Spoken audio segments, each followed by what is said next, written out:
Maintenant, je reviens à une modélisation mathématique de la justice.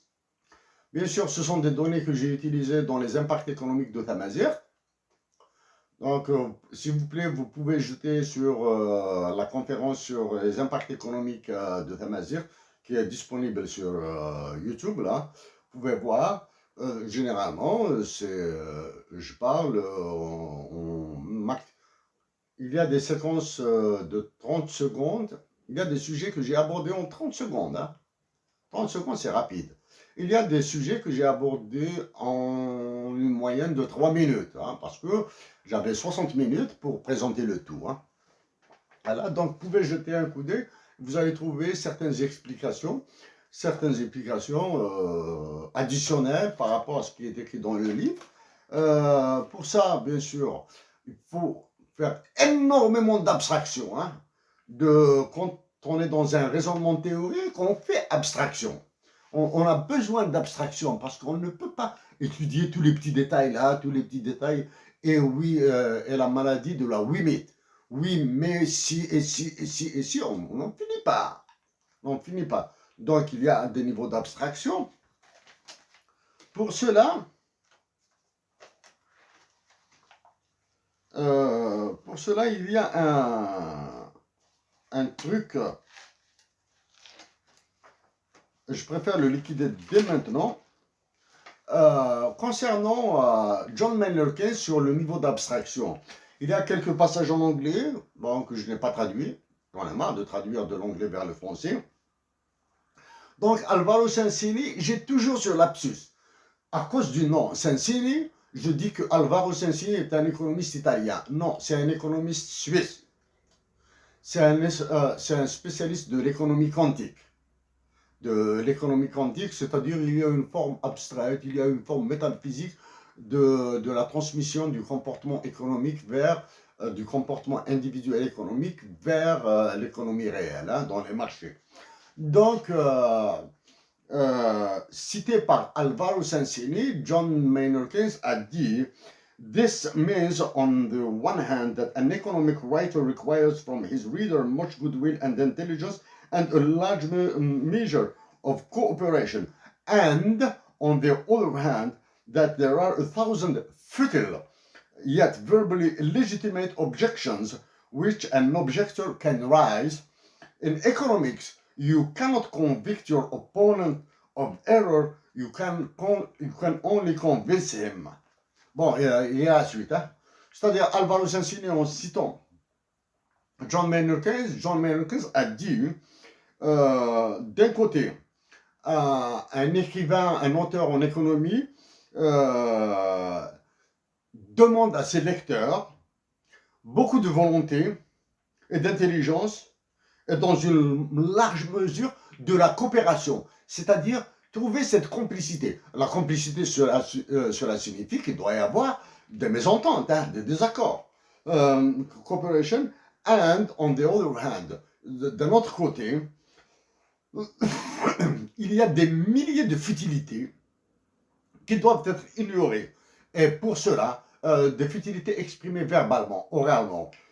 Pour cela, à cause de cela, un écrivain en économie ne doit pas accuser son lecteur, il doit arriver à le convaincre. Et il y a la suite de la citation. Hein. Donc ça c'est Alvaro Sensini qui cite John Maynard Keynes. Très difficile de travailler avec des post-it comme ça, etc. Là, c'est très difficile. Donc je vais aborder la question de la justice.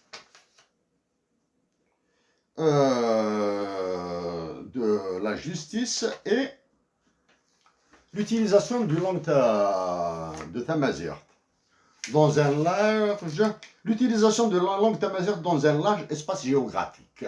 Large espace géographique, ça veut dire l'Algérie, la Tunisie, le Maroc, les pays subsahariens, le Mali, le Niger, etc. etc.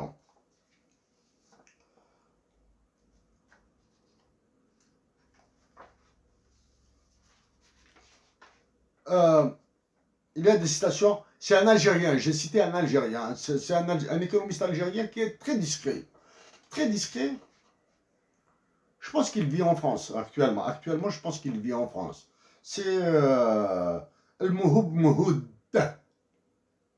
C'est un économiste que j'apprécie beaucoup. C'est un économiste que j'apprécie beaucoup. J'ai lu un de ses livres. Un de ses livres. J'ai lu quelques articles qu'il a signés. Ceci étant dit, il y a toujours des divergences. Hein. Il y a des divergences. Et donc, il est cité ici. L'hypothèse. L'hypothèse, c'est très important. Toute atteinte au droit de l'accusé, de son avocat conseil. Donc, considérant qu'un projet de loi dans le domaine de la justice dans une nouvelle Algérie, oh, pas une nouvelle Algérie, waouh! En tout cas, la nouvelle Algérie, c'est différent de.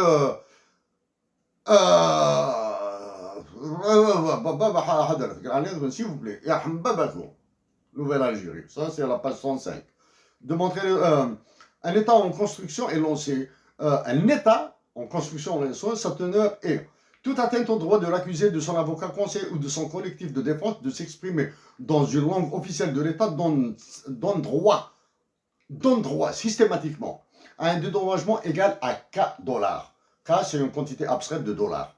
Par mois de peine et autant à ses descendants et ascendants directs de premier niveau pour réparation morale. C'est-à-dire dédommagement de descendants directs et des ascendants directs, c'est-à-dire les parents. Si, à la révision du procès, il est prouvé irréfutablement, sans aucun doute, que sa peine aurait été moindre si son droit à s'exprimer dans une langue officielle autre que celle des magistrats chargés de le juger. Ce dédommagement est exclu dans le cas d'un acquittement. C'est un projet de loi fictif, hein. Toute atteinte au droit de l'accusé, de son avocat conseil ou de son collectif de défense de s'exprimer dans une langue officielle de l'État, Tamazigh et Arab sont des langues officielles de l'État, donne droit systématiquement à un dédommagement égal à 4 dollars par mois de peine et à autant à ses descendants et ascendants directs de premier niveau pour réparation morale. Si, à la révision du procès, il est prouvé irréfutablement, sans aucun doute, que sa peine aurait été moindre si son droit à s'exprimer dans une langue officielle, autre que celle des magistrats, dans l'autre cas, les magistrats s'expriment en arabe, et ils ne s'expriment pas en tamazigh, ils refusent, tamazigh, chargé de le juger. Ce dédommagement est exclu dans le cas d'un acquittement. C'est-à-dire même si le juge parle en chinois et l'accusé parle en tamashek, si à la fin il est acquitté, bon, ben, il n'y aura pas de dédommagement. Hypothèse, ça c'est très important les hypothèses. N, procès ont eu lieu durant une période IJ. Alpha, nombre de procès invalidés pour déni de langue. M, nombre de mois dédommagés par année. D égale montant de dommagement. Ici, vous avez, bon, un D égale M multiplié par K. Là, je ne vais pas faire de la mathématique. Je vais passer outre. Donc ici, vous avez une série d'équations mathématiques. Ce sont des équations vraiment basiques. Hein, vraiment basiques. Que vous pouvez, bon, ben, si le temps me permettra, je vais aller dans le détail de ces équations. Je dois reprendre certains concepts, certaines théories mathématiques, hein, des mathématiques pour aller dans des espaces vectoriels, dimension n, etc.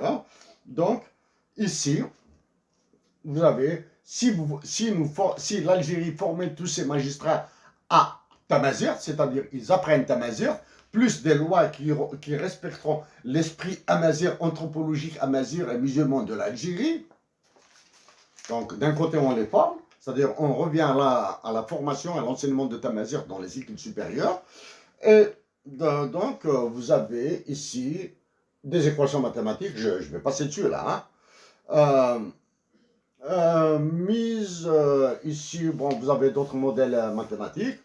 Le lecteur doit savoir que la situation linguistique se produit dans le procédé. Donc, cas concret, le lecteur doit savoir que cette situation de conflit linguistique s'est produite dans le procès des étudiants arrêtés en 1981 parce qu'ils revendiquaient les libertés démocratiques et tamazigh. Voilà.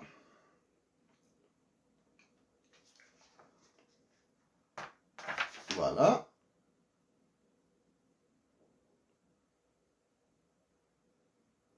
Et il y a bien sûr l'interférence internationale, la transnationalité de l'application de la justice dans les droits de l'homme. Hein, je l'ai abordé ici. Euh, en,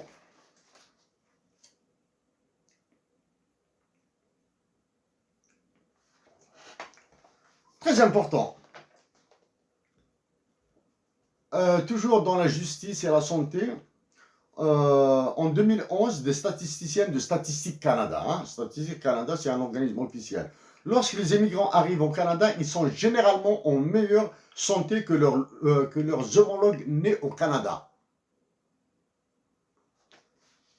En 2011, Edward Andy, Kevin Potty et Denise Spitzer. Denise Spitzer, je ne sais pas si c'est en anglais ou pas, donc désolé pour la prononciation, ont écrit: lorsque les immigrants arrivent au Canada, ils sont généralement en meilleure santé que leurs homologues nés au Canada. Toutefois, cet effet de l'immigrant en santé peut diminuer avec le temps. La transition à un moins bon état de santé a été observé dans l'état de santé général autodéclaré, l'état de santé mentale, la prévalence des maladies chroniques, ainsi que les données sur les naissances et les décès. De multiples facteurs démographiques, socio-économiques et comportements avant et après immigration ont été proposés comme ayant contribué à cette détérioration de l'état de santé, y compris la capacité des personnes de fonctionner dans la langue du nouveau pays. Donc maintenant, j'ai abordé rapidement la justice.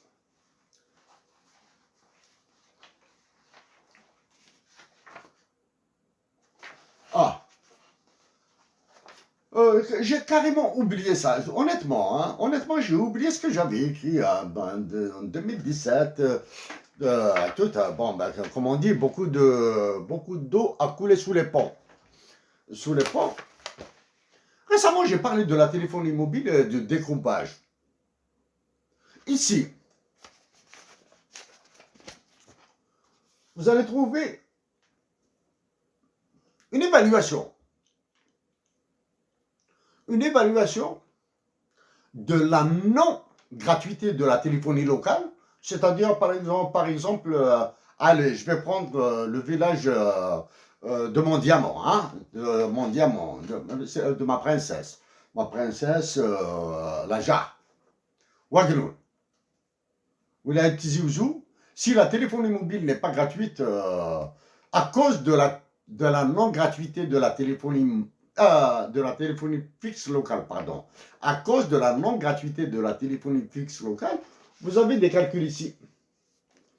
Maintenant, après découpage, je dis bien, parce qu'il y a un projet de découpage avec le changement opéré à la tête des télécoms, là. Hein, Algérie Télécom et toutes les salades. Oui. Il y a le projet de découpage derrière. Ici, vous avez les gars, avec les données que j'ai,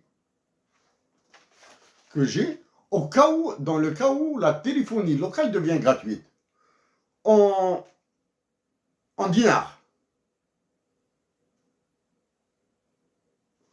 avec le recrutement des personnes, du personnel nécessaire pour l'usage de la téléphonie locale, gratuite, etc., tous les coûts, j'ai estimé à 1 milliard par année, bien sûr. Hein, par année.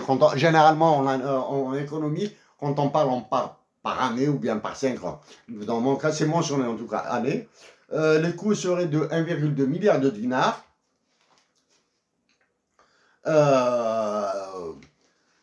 L'estimation de ce qu'on appelle les externalités négatives, telles que les déplacements par voiture au lieu d'utiliser juste un appel téléphonique, ont été estimés à 1,9 milliard de dinars. Donc, il y a un gain de 763 millions de dinars. Tenant, ceux qui peuvent avoir les statistiques, les chiffres réels d'Algérie Télécom, ou bien des opérateurs de téléphonie mobile, peuvent faire des calculs plus précis. Ça me ferait plaisir de donner un avis, hein, juste un avis. Hein, je ne critique jamais. Ici, c'est une capture d'écran. capture d'écran, c'est des équations mathématiques, bien sûr. C'est le livre, en anglais, bien sûr, de la théorie macroéconomique d'Olivier Blanchard, utilisé à l'Université de Montréal. C'est-à-dire, c'est le livre que nous utilisons pour préparer nos partiels, nos travaux, etc. Ce sont les équations. Donc, pour éviter de me tromper dans la transcription, j'ai fait une capture d'écran. Une capture d'écran, les voici.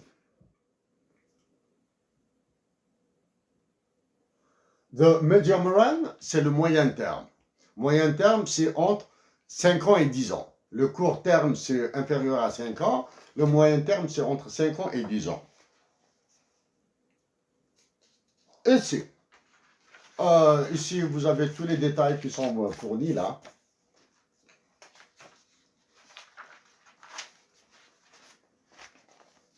Ici, hop, désolé, les deux tableaux. Le tableau d'en haut, ce sont les équations que je vous ai montrées précédemment. C'est l'application de ces équations avec des hypothèses qui sont là. Ce premier tableau est ce qu'on appelle un tableau témoin. C'est-à-dire, je prends ces équations, je les applique, je leur applique les taux qui sont donnés dans le livre. Si mes résultats sont identiques à ceux du livre, ça veut dire que l'application des équations est correcte. C'est ce qu'on appelle un tableau témoin. En bas, dans juste le tableau qui est au-dessous, ici, c'est une simulation pour l'Algérie. Sur cette année, c'est facile. Avec une inflation à 12%, un chômage à 15%, avec un PIB, une croissance de 10,5, une décroissance de moins 10, une croissance de 15%. Il y a ce qu'on appelle le ratio de sacrifice. Sacrifice ratio. Ça, c'est en 2017. Donc, c'est une situation donnée en 2017, décrite en 2017. C'est une situation hypothétique, bien sûr. Maintenant, il se trouve que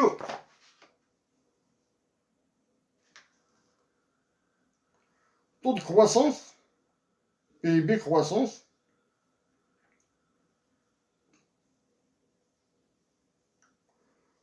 pour la période 1, intuitivement, j'ai mis moins 10. Intuitivement, j'ai mis moins 10. C'est tout. Moins 10%. Hein? C'est-à-dire une décroissance. Ça, c'est une récession terrifiante, là. Hein? C'est un plongeon, moins 10% de décroissance. En 2020, c'est de moins 15%, hein? Un peu plus de moins 15%. Quand vous appliquez ça, j'ai donné le détail des équations, hein? C'est-à-dire comment les appliquer.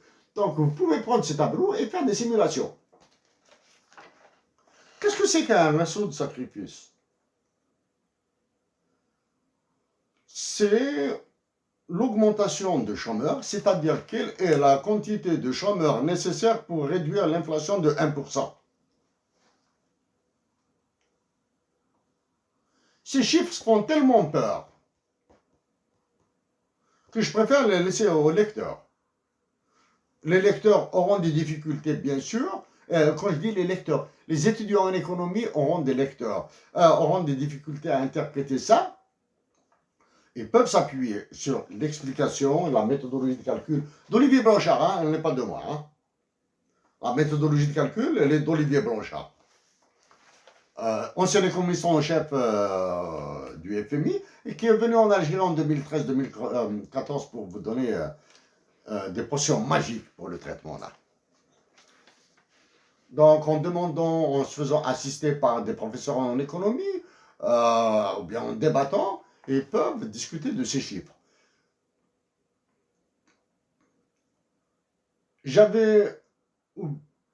Maintenant, je m'épargne de parler d'une décroissance, d'une récession, dans la mesure où j'ai pris un taux négatif de moins 10%. Donc, il est inclus parce que dans ma tête, j'ai cru que je n'avais pas prévu la situation de récession alors qu'elle est là. Donc, la fermeture des entreprises, la vente des entreprises qui vont accroître le chômage, etc., etc., elle est là. Hein.